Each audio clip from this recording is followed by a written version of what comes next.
మ్మ్. అందరికీ నమస్కారం. The deep డైవ్కు స్వాగతం. నమస్కారం. ఈరోజు మనం ఒక అత్యంత కీలకమైన సున్నితమైన అంశంపై లోతైన విశ్లేషణ చేయబోతున్నాం. అవును, చాలా ఇంపార్టెంట్ టాపిక్ ఇది. రైట్. మన ముందుకు వచ్చిన నివేదికలు, కొన్ని పరిశోధనా పత్రాలు, నోట్స్ ఆధారంగా ఈరోజు మనం పేదరికం, గ్రామీణ సంక్షోభం అనే అంశాన్ని విశ్లేషించడమే మన నేటి లక్ష్యం. ఖచ్చితంగా. ఈ సమాచార నిధిలో చాలా ఆశ్చర్యకరమైన వాస్తవాలున్నాయి కదా. అవును. ఆ వాస్తవాలను వెలికితీయడమే ఈరోజు మనం చేయబోయే పని. బేసిగ్గా సూర్యోదయం వేళ ఉమ్, పొలంలో ఎద్దులతో వ్యవసాయం చేస్తున్న రైతన్న చిత్రాన్ని చూస్తే మనసుకు ఎంతో అందంగా అనిపిస్తుంది కదా. ఉమ్, చాలా ప్రశాంతంగా అనిపిస్తుంది చూడ్డానికి. హ్మ్. కానీ ఈ రీసెర్చ్ పేపర్స్ చదువుతున్నప్పుడు ఆ సుందరమైన దృశ్యం వెనుక ఉన్న వాస్తవం ఎంత కఠినంగా ఉందో అర్థమవుతుంది. ఆ చిత్రం వెనుక ఏకంగా 30 కోట్ల మంది గ్రామీణ పేదల కన్నీటి గాథ ఉంది. 30 కోట్లు అంటే అది చాలా పెద్ద సంఖ్య. అవును. అలాగే 19 కోట్ల మంది దీర్ఘకాలిక ఆకలి బాధలు కూడా అందులో దాగి ఉన్నాయి. వాస్తవాలను ఒకసారి మనం నిశితంగా పరిశీలిద్దాం. తప్పకుండా. ఆ చిత్రం ఎంత ఆహ్లాదకరంగా ఉంటుందో దాని వెనుక ఉన్న గణాంకాలు అంతలా కలచివేస్తాయి. మనం కేవలం పైపైన చూసి మురిసిపోతాం కానీ హ్మ్. క్షేత్రస్థాయిలో ఆ గ్రామీణ ప్రజల జీవన పోరాటం చాలా తీవ్రంగా ఉంది. నిజమే. మన ముందున్న ఈ పత్రాలు ఆ వాస్తవాలను కళ్లకు కట్టినట్లు చూపుతున్నాయి.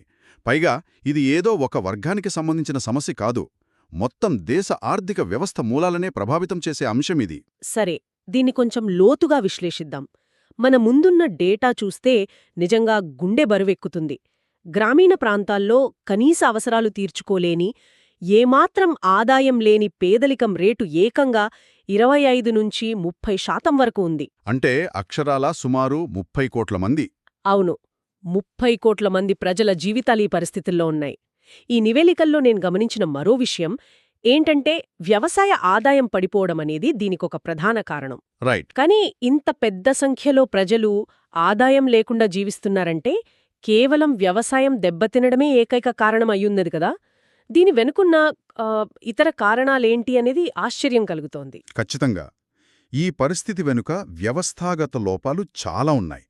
పల్లెల్లో చాలామందికి వ్యవసాయమే జీవనాధారం అనడంలో ఎలాంటి సందేహం లేదు. వాతావరణ మార్పులు, పెట్టుబడి వ్యయాలు పెరగడం వల్ల ఆదాయం తగ్గింది. అవును. అయితే దానికి తోడు సరైన ప్రత్యామ్నాయ ఉపాధి అవకాశాలు లేకపోవడం అనేది అతి పెద్ద సమస్య ఇక్కడ.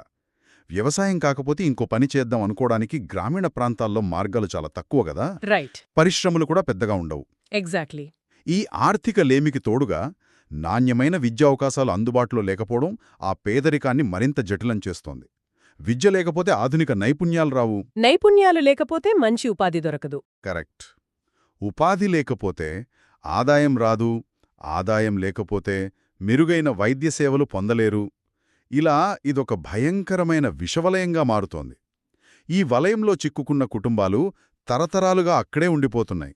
ఆ విషవలయం ఎంత భయంకరంగా ఉంటుందో మన దగ్గర ఉన్న ఒక చిత్రం స్పష్టం చేస్తోంది. చేతుల్లో కొద్దిపాటి గింజలు పట్టుకుని ఆకలితో ఉన్న చిన్నపిల్లలు దృశ్యమది.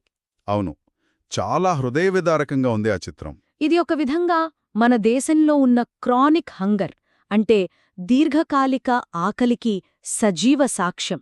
నివేదికల ప్రకారం చూస్తే ఏకంగా 19 కోట్ల మంది ఈ దీర్ఘకాలిక ఆకలితో బాధపడుతున్నారు. ఇక్కడ మనం ఒక విషయం స్పష్టం చేసుకోవాలి. చెప్పండి.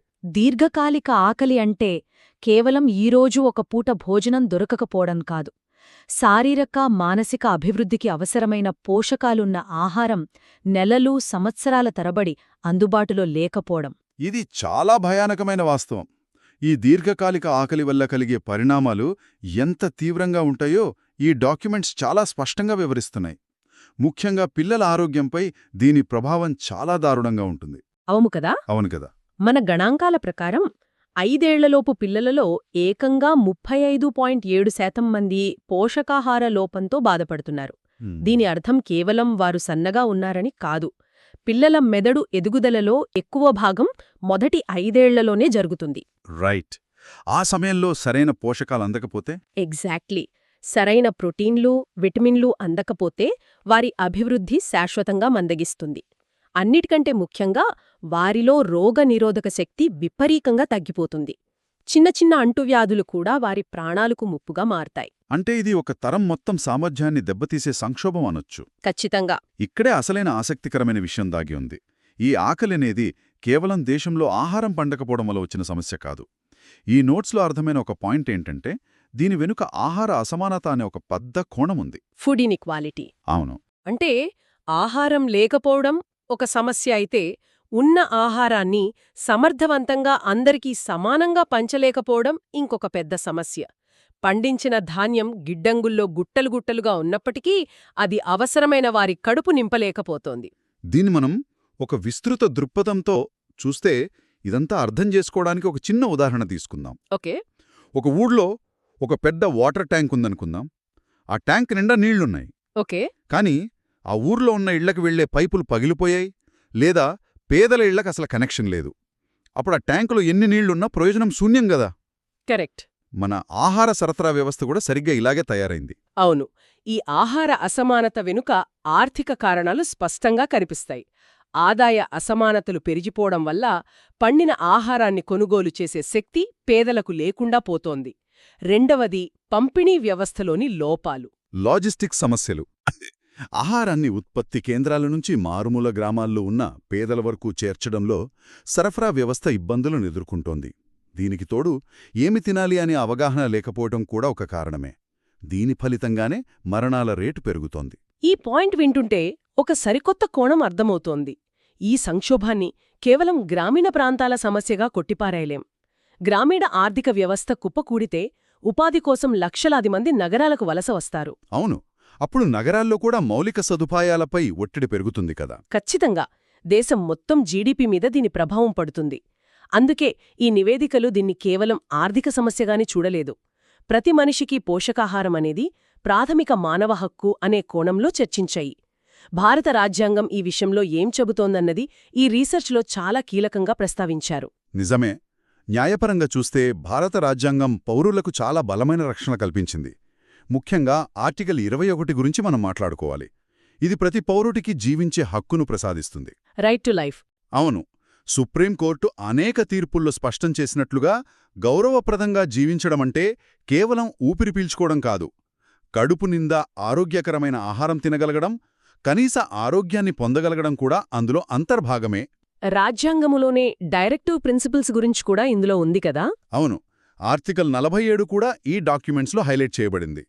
ప్రజల పోషకాహార స్థాయిని పెంచడం, వారి జీవన ప్రమాణాలను మెరుగుపరచడం, ప్రజారోగ్యాన్ని కాపాడటమనేది ప్రభుత్వాల ప్రాథమిక విధి అని ఈ ఆర్టికల్ స్పష్టం చేస్తోంది. అంటే అందరికీ సరసమైన ఆహారం అందించడం కేవలం ఏదో ఒక దాతృత్వ కార్యక్రమం కాదు. కానే కాదు. అది ఒక సామాజిక బాధ్యత మరియు రాజ్యాంగబద్ధమైన కర్తవ్యం. చాలా గొప్ప పాయింట్ ఇది. అంటే ఒకవైపు కోట్లాది మంది ఆకలితో పోరాడుతుంటే మరోవైపు రాజ్యాంగం వారికి కొన్ని ప్రాథమిక హక్కులను కల్పిస్తోంది. ఈ అగాధాన్ని పూడ్చడానికి పెద్ద ఎత్తున ప్రయత్నాలు జరుగుతున్న దృశ్యాలు కూడా మన ముందున్న పత్రాల్లో ఉన్నాయి. అవును. లారీల మీద బరువైన ధాన్యం బస్తాలు మోస్తున్న కార్మికుల చిత్రాన్ని గమనిస్తే ఇంత పెద్ద దేశంలో ప్రతి మూలకు ఆహారం చేరవేయడానికి ప్రభుత్వాలు ఎంత భారీ స్థాయిలో లాజిస్టిక్స్ నడుపుతున్నాయో అర్థమవుతుంది. ఈ చీకటి కోణంలో ఆశాకిరణాలు లాంటి ప్రభుత్వ పథకాల పాత్రను ఇప్పుడు మనం విశ్లేషించాలి. ఇక్కడ గమనించాల్సిన ఒక ఆశ్చర్యకరమైన విషయం ఏమిటంటే, 140 కోట్లకు పైగా జనాభా ఉన్న దేశంలో అట్టడుగు స్థాయిలో ఉన్న ప్రతి ఒక్కరికీ కనీస ఆహారం అందేలా చూడటమనేది చాలా బృహత్తర సవాలు. ప్రపంచంలో మరే దేశం ఎదుర్కొనే సవాలు ఇది. ఖచ్చితంగా.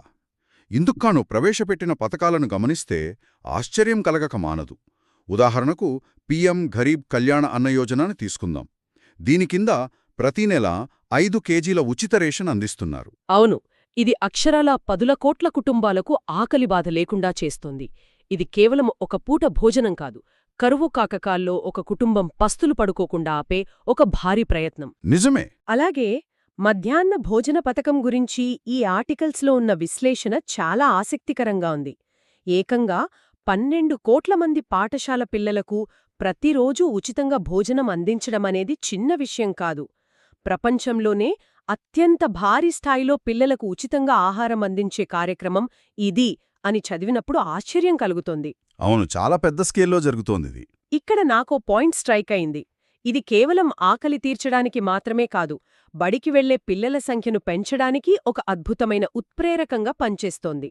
అంటే అటు కడుపు నిండుతోంది, ఇటు క్లాస్ రూమ్స్ కూడా నిండుతున్నాయి. ఎగ్జాక్ట్లీ. పోషాహారం లోపం, నిరక్షరాస్యత ఈ రెండింటినీ ఒకే దెబ్బతో కొట్టే వ్యూహమిది. ఈ పథకాలు కేవలం తక్షణ ఉపశమనం కోసం పెట్టినవి కాదు.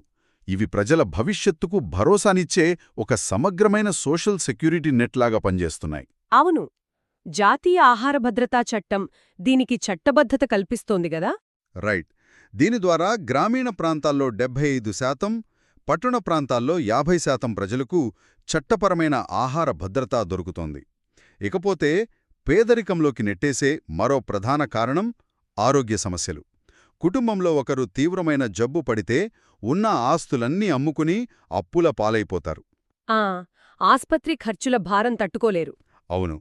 ఈ పరిస్థితిని నివారించడానికి ప్రవేశపెట్టినదే పీఎం జన్ ఆరోగ్య యోజన. ఇది ఏకంగా 5 లక్షల రూపాయల ఆరోగ్య బీమా కల్పిస్తూ వైద్య ఖర్చుల భారం నుంచి సామాన్యుడిని రక్షిస్తోంది. ఈ సోషల్ సెక్యూరిటీ నెట్లో ఇంకొన్ని ముఖ్యమైన అంచెలు కూడా ఉన్నాయి. మనం ఉపాధి గురించి మాట్లాడుకున్నాం కదా.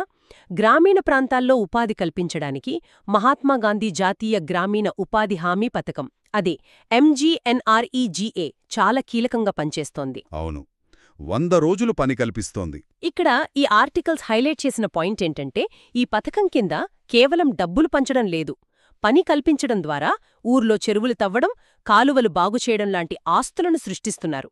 దీనివల్ల భవిష్యత్తులో వ్యవసాయానికి మరింత మేలు జరుగుతోంది. రైట్. వీటన్నింటితో పాటు ప్రతి ఒక్కర్నీ బ్యాంకింగ్ వ్యవస్థలోకి తీసుకురావడానికి జన్ ధన్ యోజన, అలాగే పేదల గృహ నిర్మాణ పథకం PMAY అన్నీ ఒకదానితో ఒకటి బలంగా అనుసంధానమయ్యున్నాయి. కరెక్ట్. ఈ పథకాలను మనం ఏ రాజకీయ కోణంలోనూ చూడకుండా పక్కాగా మన మూలాల్లో ఉన్న సమాచారం ఆధారంగా నిష్పాక్షికంగా విశ్లేషిస్తే ఇవి పౌరుల ఆరోగ్య ఆర్థిక భద్రతకు ఒక బలమైన రక్షణ కవచం లాంటివి అని స్పష్టంగా అర్థమవుతోంది. మీరు చెప్పినట్లు ఆయా పథకాల మధ్య ఉన్న కనెక్షన్ అర్థం చేసుకోవడం చాలా ముఖ్యం. బ్యాంకు ఖాతా ఉండడం వల్ల ప్రభుత్వ సహాయం నేరుగా లబ్ధిదారుడి చేతికి అందుతోంది. ఇలా అన్ని కోణాల నుంచి పేదరికంపై ఒక యుద్ధం జరుగుతోంది. అయితే ఇక్కడ ఒక ప్రశ్న ఉద్భవిస్తుంది. ఏంటది? ఈ పథకాలు ప్రస్తుతానికి ప్రజలను రక్షిస్తున్నాయి సరే, కాని వీటిపైనే ఎప్పటికీ ఆధారపడేలా చేయడం పరిష్కారం కాదు కదా. అంటే ఇదంతా మనకు ఏం చెబుతోంది? ఒక పక్క పేదరికం, ఆకలి ఉన్నా వాటిని ఎదుర్కోటానికి వ్యవస్థల నుంచి చాలా గట్టి ప్రయత్నాలే జరుగుతున్నాయి. కాని కేవలం ఉచితంగా ఆహారం ఇస్తే మాత్రమే పేదరికం పూర్తిగా నిర్మూలన అవుతుందా? లేదు కదా. ఆహారమనేది ఈరోజు బ్రతకడానికి అవసరం, కాని రేపటి భవిష్యత్తు కోసం కాదు. పేదరికం శాశ్వతంగా పోవాలంటే ఏదో ఒక బహుముఖ వ్యూహం కావాలి. ఆ సమగ్ర పరిష్కారాలు ఏంటి అనేది మన పరిశోధనా పత్రాలు చాలా వివరంగా సూచిస్తున్నాయి. అవును. పేదరికాన్ని సమూలంగా రూపుమాపాలి అంటే దీర్ఘకాలిక వ్యూహాలు అవసరం. ఆ భవిష్యత్ మార్గాలను మనం ఒక్కొక్కటిగా విశ్లేషిస్తే, మొట్టమొదటిది మరియు అత్యంత బలమైన ఆయుధం విద్యాభివృద్ధి. రైట్. ఈ రీసెర్చ్ ప్రకారం గ్రామీణ ప్రాంతాల్లో కేవలం బడికి వెళ్లి సర్టిఫికెట్లు తెచ్చుకోవడం మాత్రమే విద్య కాదు. ఉచిత విద్యతో పాటు నేటి కాలానికి అవసరమైన నైపుణ్యాభివృద్ధి కలగాలి. ఎప్పుడైతే ఒక యువకుడు ఆధునిక నైపుణ్యాలు నేర్చుకుంటాడో అప్పుడు అతను తన ఊరిలోనే ఒక చిన్న పరిశ్రమ పెట్టుకోవచ్చు, లేదా మెరుగైన ఉద్యోగం సాధించవచ్చు. ఖచ్చితంగా. రెండవది ఆరోగ్య భద్రత. ఉచిత వైద్య సేవలు, బీమా ద్వారా పనిచేసే జనాభా ఆరోగ్యంగా ఉండేలా చూసుకుంటే వారి ఉత్పాదకత పెరుగుతుంది. మూడవది ఉపాధి అవకాశాలు. ప్రభుత్వ ఉద్యోగాల కోసమే ఎదురుచూడకుండా యువతకు స్వయం ఉపాధి పథకాలందించి వాళ్లని ఎంకరేజ్ చేయాలి. అప్పుడు వాళ్లే ఇంకొంతమందికి ఉద్యోగాలు ఇచ్చే స్థాయికి వెళ్తారు. అవును. నాల్గవది సామాజిక రక్షణ. వృద్ధులు, వికలాంగులు, అసహాయుల కోసం పింఛన్లు సక్రమంగా అందిస్తే వాళ్లు తమ కుటుంబాలపై ఆర్థిక భారం కాకుండా ఉంటారు. ఈ పరిష్కారాలలో వ్యవసాయ రంగానికి సంబంధించిన మార్పులు కూడా చాలా ఆసక్తికరంగా ఉన్నాయి. పాత పద్ధతుల్లోనే సేద్యం చేస్తూ కూర్చుంటే లాభాలు రావు కదా. ఆధునిక సాంకేతికతను ఉపయోగించడం, సరఫరా శృంఖలాన్ని మెరుగుపరచడం ద్వారా వ్యవసాయాన్ని ఆధునికీకరించాల్సిన అవసరం ఉందని ఈ నివేదికలు స్పష్టం చేస్తున్నాయి. నిజమే, వ్యవసాయంలో మార్పుడు చాలా అవసరం. దానికి తోడు ఈ డాక్యుమెంట్స్లో నన్ను బాగా ఆకర్షించిన పాయింట్ ఒకటుంది. అది మహిళా సాధికారత. సమాజంలో సగభాగమైన మహిళలకు ఆర్థిక స్వావలంబన కల్పించడం. ఒక స్త్రీకి ఆదాయం వస్తే ఆమె దాన్ని తిరిగి తన పిల్లల విద్య, ఆరోగ్యం కోసమే ఖర్చు పెడుతుంది. ఖచ్చితంగా. ఇది ఆ కుటుంబం మొత్తం పేదరికం నుంచి బయటపడటానికి ఒక టర్నింగ్ పాయింట్ అవుతుంది. ఈ పరిష్కారాలన్నీ ఒక కొలిక్కి రావాలంటే ఒక దృశ్యాన్ని మనం ఊహించుకుందాం. మన నోట్స్లో ఉన్న ఒక చిత్రంలో చీకటి వైపు నుంచి వెలుగు వైపుకు, అంటే ఉదయించే సూర్యుడి వైపుకు ఆశగా నడుస్తున్న కుటుంబాలను మనం చూడవచ్చు. చాలా పవర్ఫుల్ ఇమేజ్ అది. అవును. ఇది దేనికి సంకేతమంటే పేదరిక నిర్మూలన అనేది ఎవరో ఒకరు మ్యాజిక్ చేస్తే అయ్యేది కాదు. ఇది ఒక సామూహిక చర్య కావాలి. అంటే ప్రభుత్వాలు కేవలం పథకాలు ప్రవేశపెట్టి చేతులు దులుపుకోకుండా సరైన మౌలిక సదుపాయాలు కల్పించాలి. అదే సమయంలో ప్రజలు కూడా ఆ పథకాలను కేవలం ఆధారపడటానికి కాకుండా ఎదగడానికి ఒక మెట్టులా వాడుకోవాలి. ఎగ్జాక్ట్లీ. ఈ ప్రభుత్వ ప్రజల భాగస్వామ్యం కలిసికట్టుగా అడుగులు వేసినప్పుడే ఆ చీకటి నుంచి వెలుగు ప్రయాణం పూర్తవుతుంది, స్థిరమైన అభివృద్ధి సాధ్యమవుతుంది. ఇప్పటివరకు మనం మాట్లాడుకున్నది చూస్తే ఒక స్పష్టమైన చిత్రం కళ్ల ముందు కదులుతోంది. పేదరికం అనేది కేవలం జేబులో డబ్బులు లేకపోవడం మాత్రమే కాదు, అదొక బహుముఖ సమస్య. అందులో విద్య, ఆరోగ్యం, ఉపాధి, సరఫరా వ్యవస్థలు అన్నీ ఇమిడి ఉన్నాయి. రైట్. ఆహార భద్రత అనేది ప్రతి పౌరుడి హక్కు. ఈ హక్కును కాపాడటంలో ప్రభుత్వ పథకాలు అత్యంత కీలక పాత్ర పోషించినప్పటికీ ఈ సమస్య మూలాలను పూర్తిగా పెకిలించాలంటే ప్రభుత్వాలు, ప్రజలు, యావత్ సమాజం కలిసికట్టుగా కృషి చేసినప్పుడే అది సాధ్యమన్న విషయం ఈరోజు మన విశ్లేషణ ద్వారా చాలా లోతుగా అర్థమైంది. ఇదొక ముఖ్యమైన ప్రశ్నను లేవనెత్తుతుంది. మనం వ్యవసాయ ఆధునీకరణ, సాంకేతికత గురించి మాట్లాడుకున్నాం కదా. వ్యవసాయ రంగంలో ఆధునిక సాంకేతికత, ఆటోమేషన్ వేగంగా పెరుగుతున్న ఈ రోజుల్లో ఒక కొత్త సవాలు ఎదురవుతోంది. అంటే టెక్నాలజీ వల్ల ఉపాధి కోల్పోతారనా? అవును. సాధారణంగా టెక్నాలజీ వస్తే మనుషుల అవసరం తగ్గుతుంది అంటారు. మరి ఆ టెక్నాలజీయే గ్రామీణ యువతకు కొత్త ఉపాధి అవకాశాలను సృష్టించేలా వారి నైపుణ్యాలను ఎలా మార్చాలి? పాత పద్ధతులకు స్వస్తి పలికి వ్యవసాయంలో ఈ ఆధునికీకరణే వారిని పేదరికం నుంచి శాశ్వతంగా బయటపడేసే ఒక కొత్త ఆయుధంగా ఎలా మలచాలి? చాలా ఇంట్రెస్టింగ్ క్వశ్చన్ ఇది. ఇది సమాజం మొత్తం దృష్టి సారించాల్సిన ఒక అత్యంత కీలకమైన అడుగు. ఆ పాయింట్ నిజంగానే మనం చూస్తున్న ఈ మొత్తం చిత్రానికి ఒక కొత్త డైమెన్షన్ ఇస్తోంది. ఈ ఆధునిక సాంకేతికత మన వ్యవసాయ కార్మికులకు ముప్పుగా కాకుండా వారి చేతిలో ఒక సాధనంగా మారితే ఆ మార్పు నిజంగా ఈ గ్రామీణ సంక్షోభానికి ఒక బలమైన ముగింపు పలుకుతుంది. ఖచ్చితంగా పలుకుతుంది. ఈరోజు ఎన్నో సంక్లిష్టమైన గణాంకాలను, వాస్తవాలను సమాచార నిధి నుంచి వెలికితీసి ఎంతో వివరంగా విశ్లేషించాం. ఇది కేవలం పల్లెల సమస్య మాత్రమే కాదని, దీని వెనుక ఉన్న సామాజిక, ఆర్థిక మరియు రాజ్యాంగ కోణాలను స్పష్టంగా తెలుసుకున్నాం. ఈ ప్రశ్నలన్నీ భవిష్యత్తులో మనం వెతకాల్సిన సమాధానాలు. ఈ సమాచార విశ్లేషణలో భాగమైనందుకు ప్రత్యేక ధన్యవాదాలు. ధన్యవాదాలు. మరో ఆసక్తికరమైన అంశంతో మళ్ళీ కలుద్దాం. అప్పటి వరకు సెలవు.